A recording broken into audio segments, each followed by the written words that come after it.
ये एक अमल है। जब आवाम आती है बाहर तो आ जाती है। हमने बांग्लादेश में देखा, हमने नेपाल में देखा, वो इंतजार नहीं करती कि कोई ट्रक आए, कोई वैगने आए, कोई गाड़ियां आए जिसमें बैठ के वो एक मखसूस दिन किसी जगह जाएं। एक अवामी इनकलाब और एक सियासी इवेंट में एक फर्क होता है, आप ये समझ लीजिए। जो अवामी इनकलाब होता है वो अवाम बर्पा करती है, उसके लिए उनको जरूरत नहीं है कि मैं कॉल दूं या कोई और कॉल दे, सर वो उसके लिए अपने आप होते हैं। मोबिलाइजेशन भी तो जरूरी होती नहीं, है ना। मोबिलाइजेशन भी होती है, लेकिन देखिए वो हो रही है, वो अपने तरीके से होती है, कोई बटन नहीं है मेरे पास। और ये 10-20 हज़ार लोगों का वाकया नहीं होता। अवामी इनकलाब जो है वो लाखों करोड़ों लोग लेकर आते हैं। वो तब होता है जब हर बच्चा, हर बूढ़ा, हर जवान अपने घर से खुद बाहर निकलता है, बेताब होकर बाहर निकलता है, इंतजार नहीं करता। जब हर शख्स अपने आप को खुद लीडर समझता है। सलमान अकबर भाई साहब, पिछले 2 ढाई 3 साल हो गए आप लोगों को जो आप देखिए लोग कर रहे हैं, है ना, इस तरह खुद से अवाम तो आज तक नहीं निकली। चले ये अमल जारी है। लोगों का ख्याल था बांग्लादेश में भी अवाम नहीं निकलेगी, लोगों का ख्याल था नेपाल में भी नहीं निकलेगी। मैं आपको बताऊं, जानने वाले हमारे बांग्लादेश में 4 दिन पहले तक उनके वहमो गुमान में भी नहीं था कि लोग बाहर इस तरह निकल आएंगे। तो ये एक लावा होता है जो कभी फट पड़ता है। और हम समझते हैं कि इस मुल्क में जुल्म इस हद तक बढ़ चुका है, ना इंसाफी बढ़ चुकी है। अवाम के निकलने का कब तक आप लोग इंतजार करते रहे? देखिए हम अवाम को पुकारते रहेंगे, लेकिन हम ये समझते हैं, देखिए अवाम बाशऊर है, अवाम मौजूद है, हम मौजूद हैं, हम खड़े हुए हैं। अगर आपका ये ख्याल है कि मैं कहूँ परसों 2 करोड़ बंदे आ जाएं फला जगह और वो आ जाएंगे, तो ऐसे नहीं होगा। ये फैसले अवाम खुद करते हैं। 10-20 हज़ार से नहीं आता इनकलाब।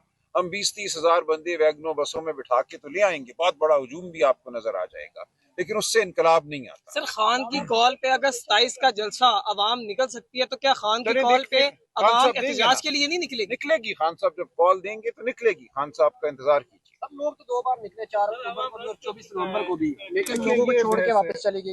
ये गैस तलब बात है, उसकी तफसीलात में नहीं जाते अभी कि उस दिन क्या हुआ क्या नहीं हुआ, इस बहस जारी है। की तैयारियां हो रही हैं, बुरी बात है जी। 26वीं भी गलत थी, इसने आइन की रूह को मुतासर किया। 27वीं के हवाले से जो हम सुन रहे हैं, उसके बाद अमलन इस मुल्क में कानून, आइन, शराफत खत्म हो जाएगी। अच्छा, जैसे लोगों को जब सपोर्ट किया जाता है तहरीक इंसाफ के, देखिए ये तो लोग धोखा, देखिए धोखा जो दे। के इलेक्शन में हमें देखने को मिला कि हामिद खान ग्रुप ने जो नाम दिए हैं उनका आईएलएफ से और पीटीआई के वकला से दूर दूर तक तारुफ नहीं है। कुछ बिल्कुल अंदर ऐसे इतने नाम है। इख्तिलाफात है हर पार्टी है। के, किस तरह तहरीक चलेगी, किस तरह रूल ऑफ लॉ की तरफ जाएंगे, किस तरह पार्टी वकला तहरीक चल सकती है? देखिए ये सब चीजें हकीकतें हैं। मेरे इल्म में है कि आईएलएफ के हमारे बहुत से दोस्त नाखुश हैं इस हवाले से, जिन वकला ने काम किया है। जी जी, मेरे इल्म में है ये सारा कुछ। लेकिन देखिए ये एक हकीकत है, एक प्रोफेशनल ग्रुप भी है, हामिद खान साहब भी हैं, उनका एक अपना मकाम है।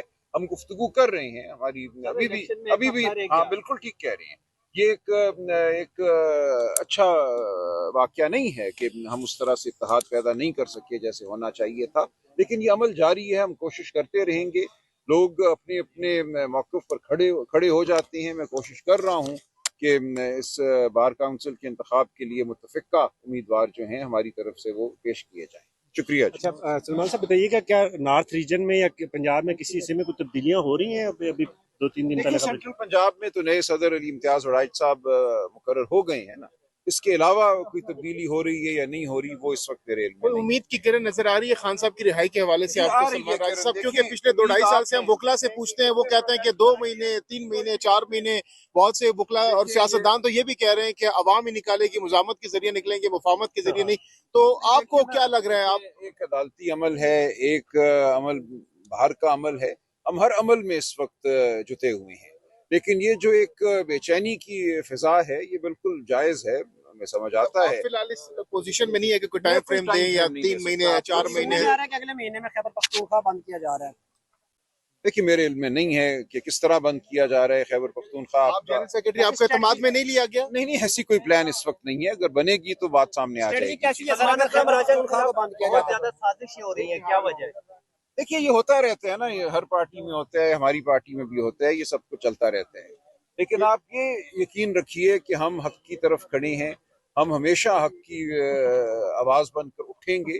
हम खान साहब की जो अहकामात हैं उन पे अमल दरामद कराने के लिए भरपूर कोशिश करेंगे। आपने देखा खैबर पख्तूनख्वा में मुज़ाहमत थी नए वज़ीर आला के हवाले से। ताकतें नहीं चाहती थी कि नया वज़ीर आला वहाँ आए, लेकिन हुआ।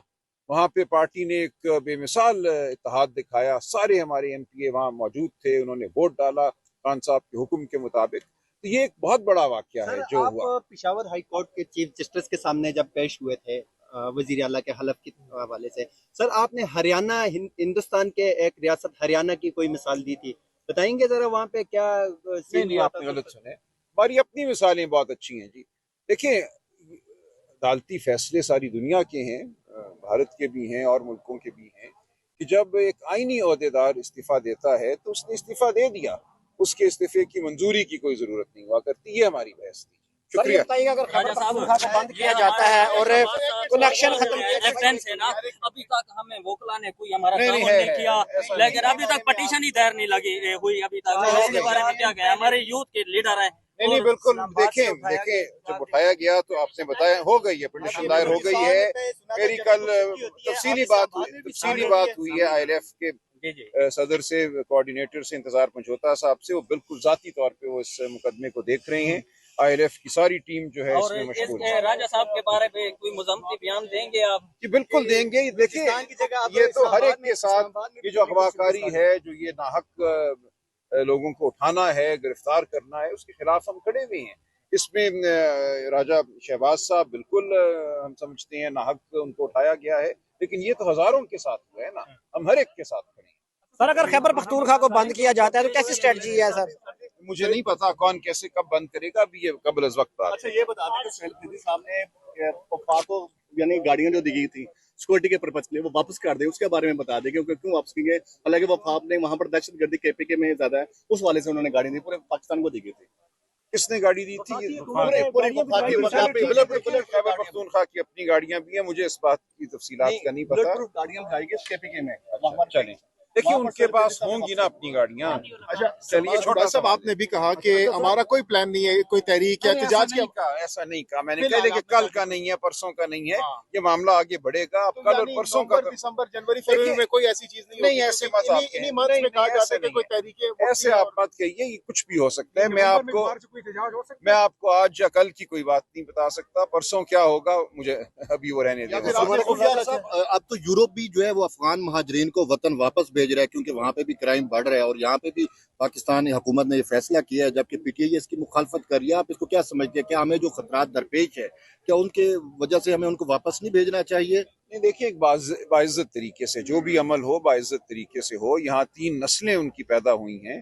दुनिया के अक्सर ममालिक में तो पैदा जो शख्स एक मुल्क में हो जाए उसको उस मुल्क का शहरी माना जाता है।